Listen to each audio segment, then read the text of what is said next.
Hi, it's EJ. Welcome to my channel. So today's video, what I want to talk about is how much I made doing loan signings. So for December of 2020, as I promised you this video, and I do apologize, this video is the lighting is not that great here. So bear with me. I don't normally disclose what I've made, but because I don't want people to feel like I'm going to be a notary and do loan signings and I'm going to make $12,000 like you hear on YouTube, right? We don't really know unless they show us the proof that that's really what they made. So honestly, I've had my notary, as I mentioned in other videos, had it since 2014, and I really didn't do anything with it till recently. I didn't want to work for anybody. I wanted to just work for myself. And being a real estate agent, it can be a little bit challenging, especially because you do have to put a lot of upfront cost. And when you don't have any money coming in, then it gets a little bit difficult, right?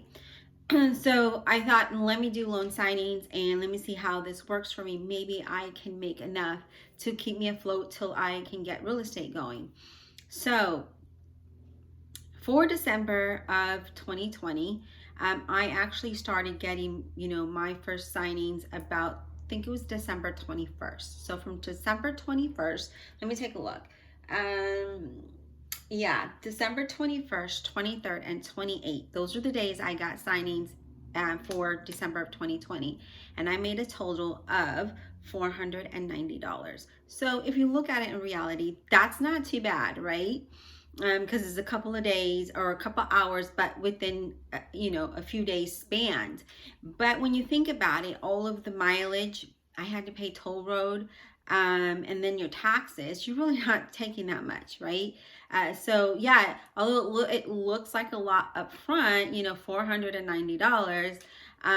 Well, that's not a lot, but you know what I mean. So it looks like, oh, I'm starting to make money, but you have to take in mind when you are, if I can talk, I can get this out.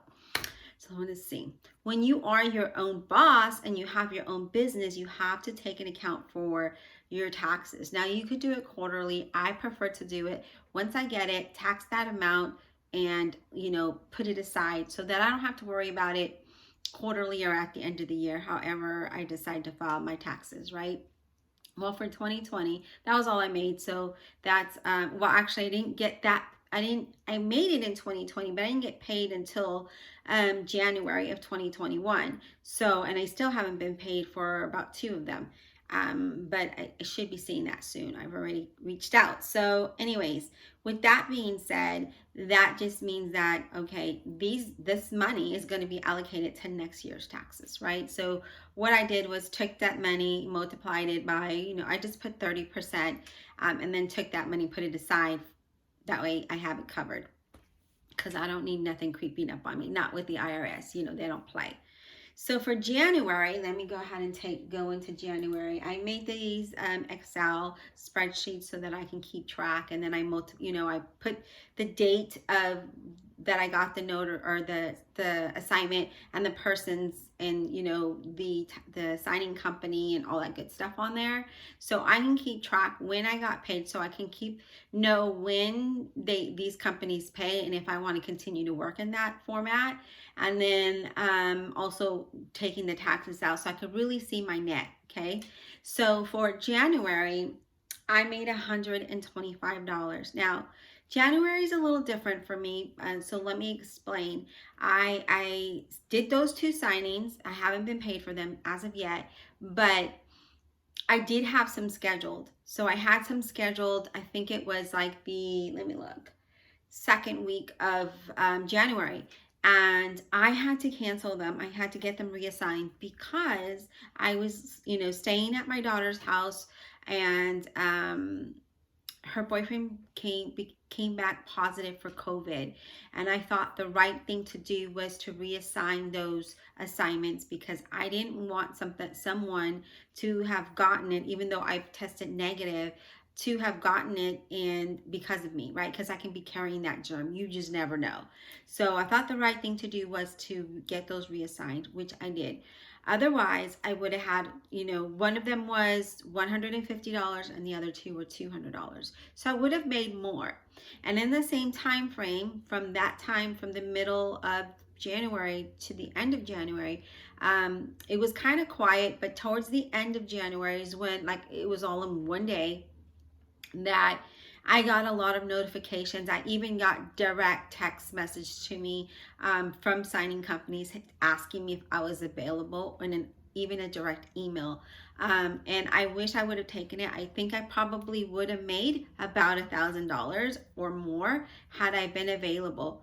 But the thing is that not only was, did that whole COVID situation happen, I actually came back to California. So I'm in California right now. I'm originally from California, and I had to take care of some personal things. And in that midst of time, so this was the end of February, January. No, the second week of January, that after I did the signing and I reassigned the other ones, I just came out to California.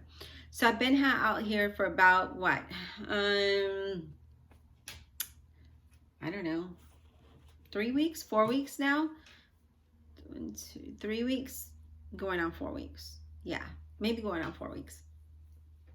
And so the first week that I came out here, I had 2 family deaths. And so I was like, well, I'm going to stay so I can attend the funeral. One of them being my grandfather, the other one being my uncle.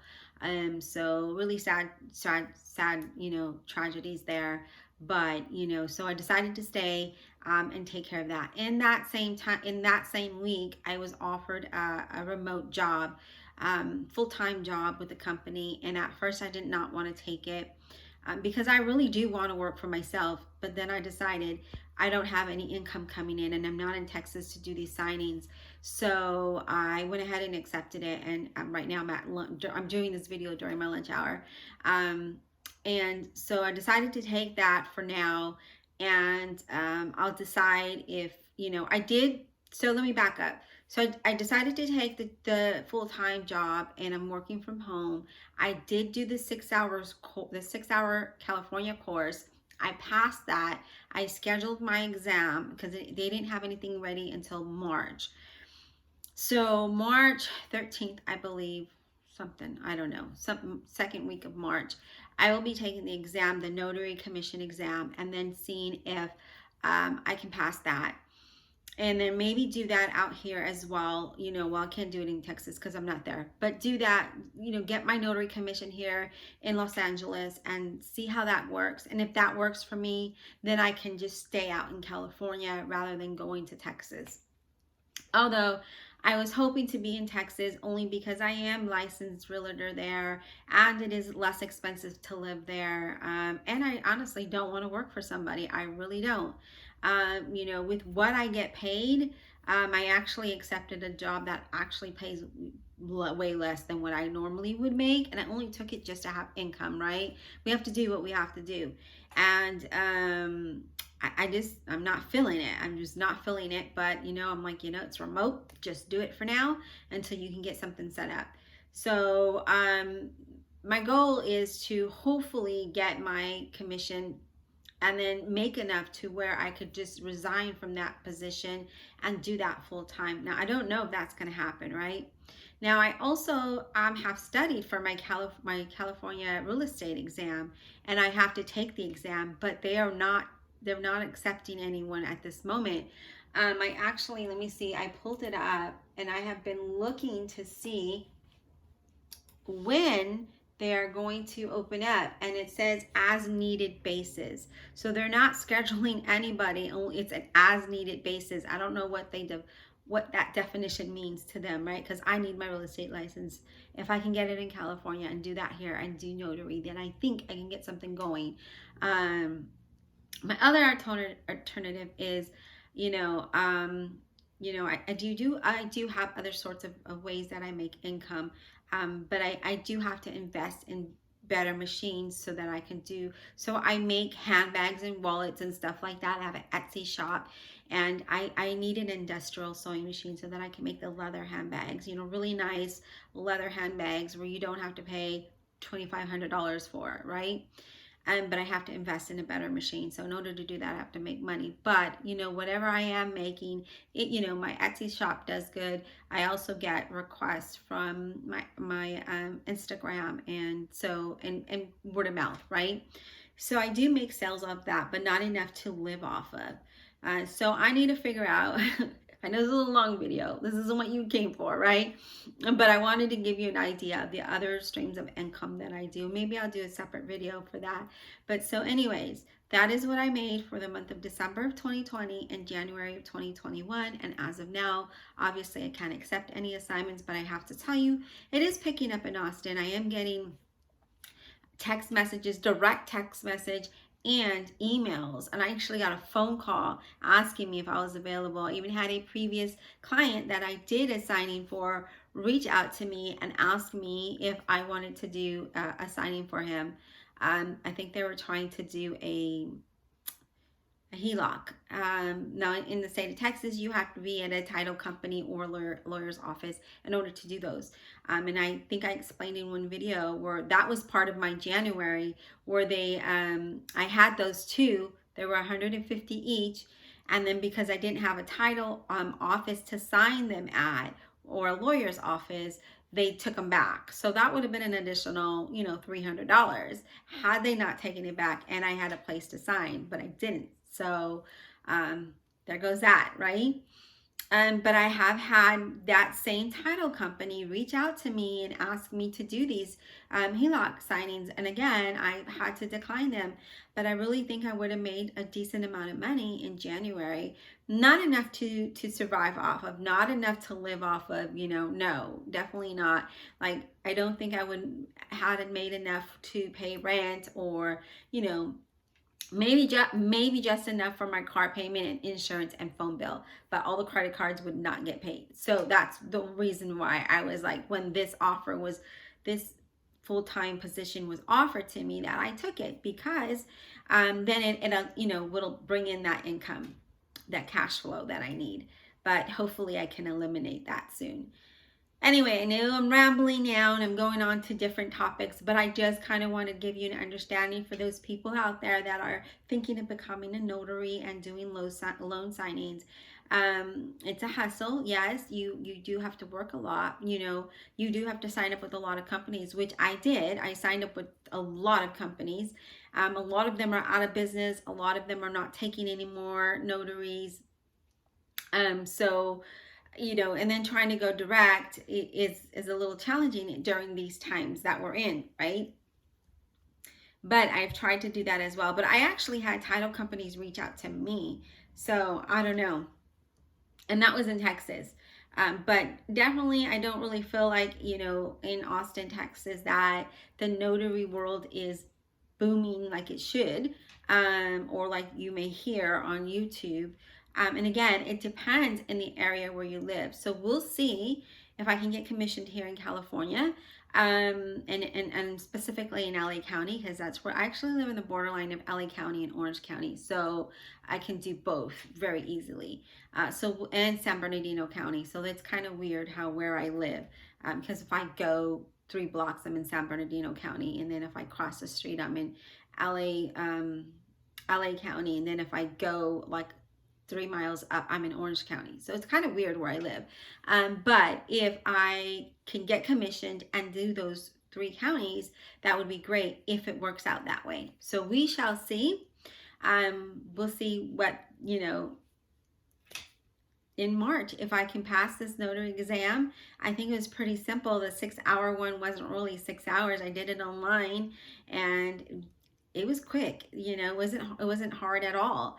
And I paid $17.50 for the course through Groupon, because I think Amanda Pluma, she has a YouTube channel, she mentioned it. So I looked it up on Groupon and saw it, and I bought it for $17.50, and I was like, oh yeah, I'll do that. That way if I end up leaving before then, there's no real loss, right? But we'll see.